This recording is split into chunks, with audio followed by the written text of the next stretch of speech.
Windows and Office made Microsoft a household name decades ago, but the real business today looks nothing like that. Behind the familiar products is a company quietly running the infrastructure for OpenAI, powering enterprise AI adoption, and holding one of the widest moats in tech. Today, we are putting that business under a thorough review. My name is Ivan, and welcome to Magnet Trade. Today we are breaking Microsoft down into 5 key areas: the sector, their financials, their competitive moat, the leadership team, and finally the technicals and margin of safety. Let's get into it. Microsoft is in the information technology sector, and its structure has the style of a highly diversified giant that operates in 3 main segments: intelligent cloud, productivity and business processes, and more personal computing. Let's start with intelligent cloud. It mainly focuses on AI and cloud infrastructure. Included here are Microsoft Azure, GitHub, Windows Server, and SQL Server. Their main product, Azure, remains the biggest driver of the company's growth and shows a 40% year-over-year increase.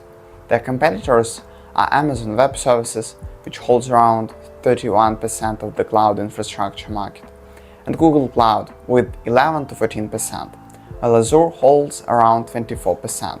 The problem is that this segment requires extremely high capital expenditures to build GPU clusters and own AI chips. But here is something interesting about this segment. Microsoft has a unique partnership with OpenAI. For starters, Azure is the only cloud provider for OpenAI. All models are trained and developed exclusively on Azure infrastructure.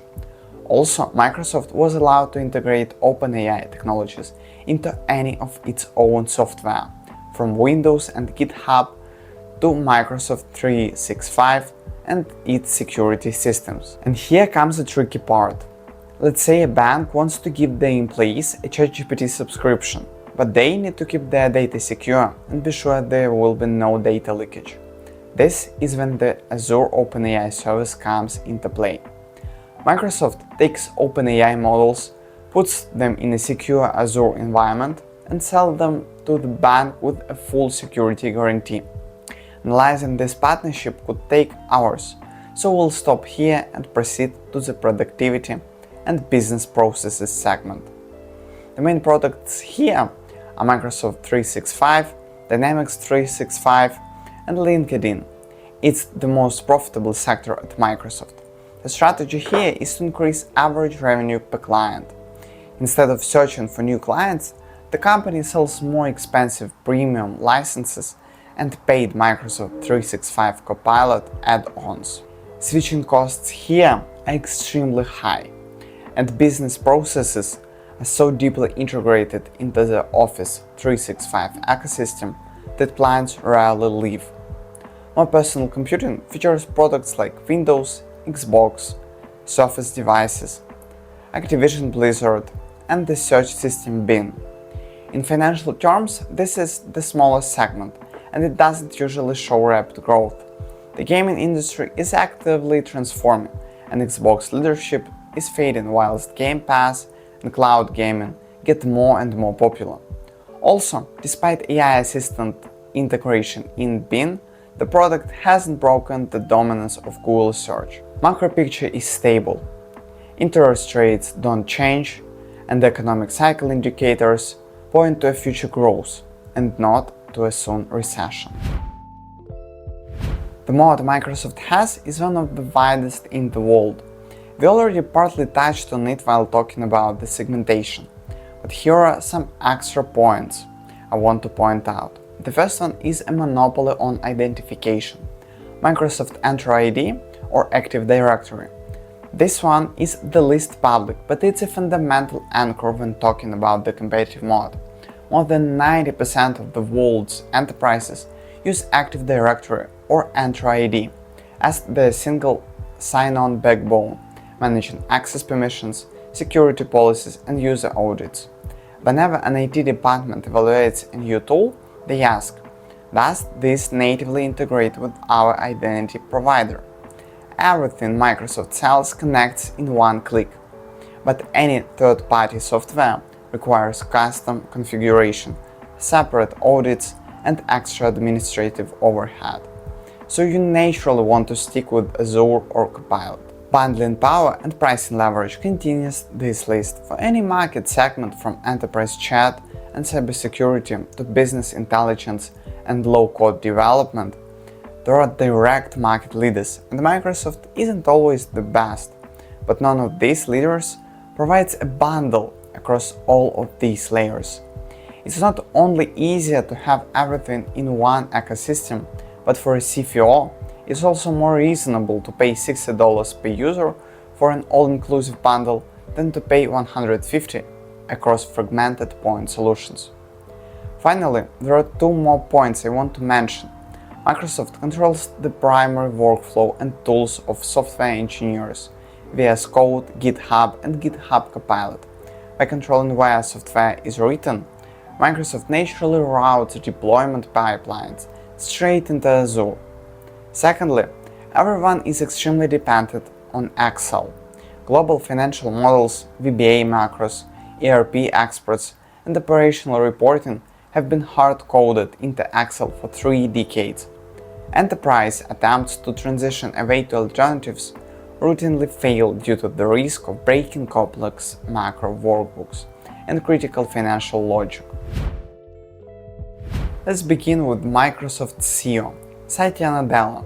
He joined the company back in 2014 and drastically changed the rules from the start.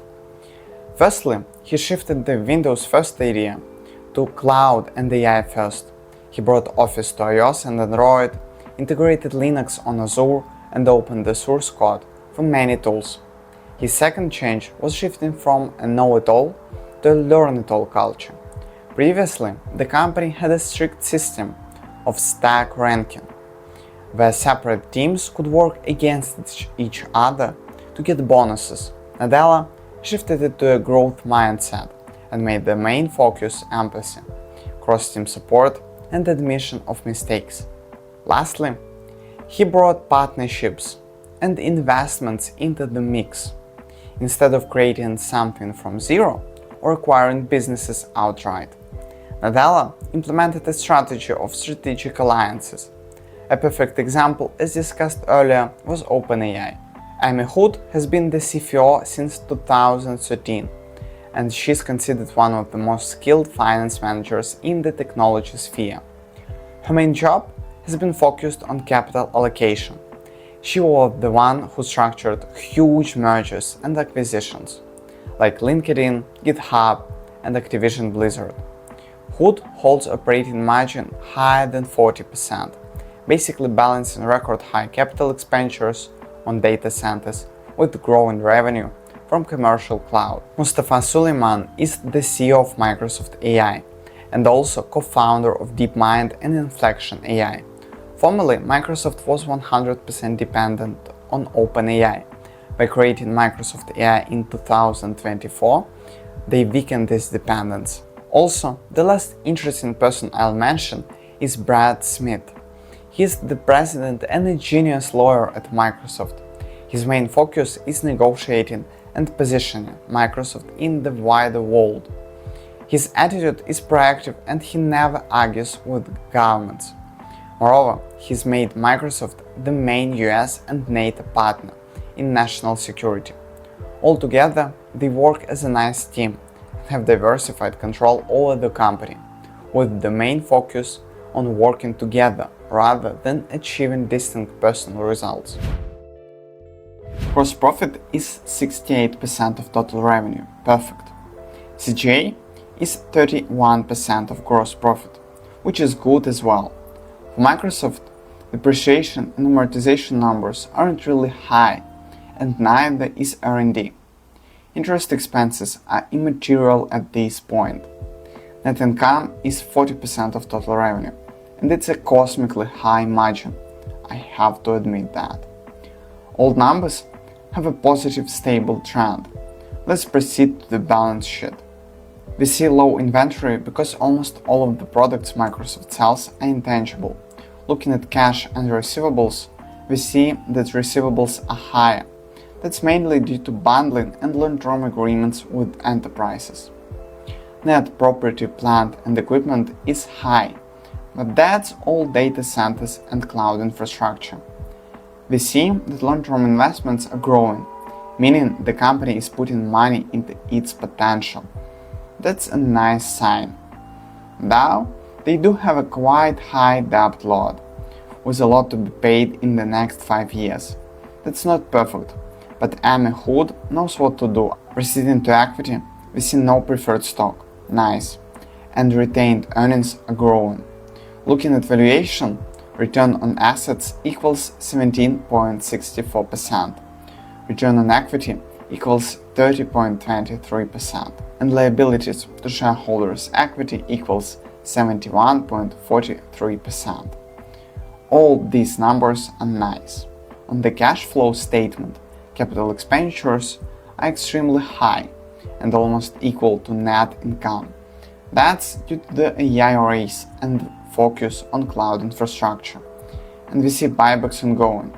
Free cash flow, unfortunately, doesn't have a stable trend, but it's not very chaotic either, so it may pass. Generally, the statements are almost perfect except for debt and cash flow. All in all, green light here. For technical analysis and entry points, I use Bollinger Bands, support and resistance levels, MACD and moving averages. We see that we just hit the top part of the Bollinger Bands channel. Therefore, I expect the price to rebound at least to the middle of it, where we also have the 200-day moving average at $430. Also, we see that the MACD has recently peaked and looks to reverse, adding to our assumption. However, major support is found in the $340 to $390 range, which, as we can see, previously served as resistance. That is, this level is strong.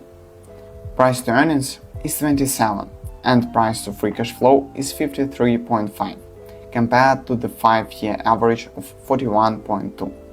Both of these values are high. Technically, we don't have a nice entry point. Ideally, I would wait for a price to return back to the support zone and only then consider to enter. To summarize, Microsoft is a company with a diversified structure that has succeeded in many segments of the industry.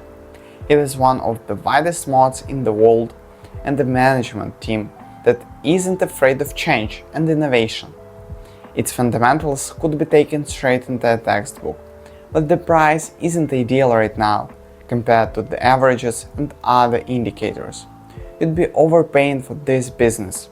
In a nutshell, Microsoft is a great business, which I am going to keep researching and looking for a potential entry point. If you enjoyed this analysis, like and subscribe. We have a lot more companies to check. Share your thoughts on Microsoft in the comments below, and I'll see you in the next one. Peace.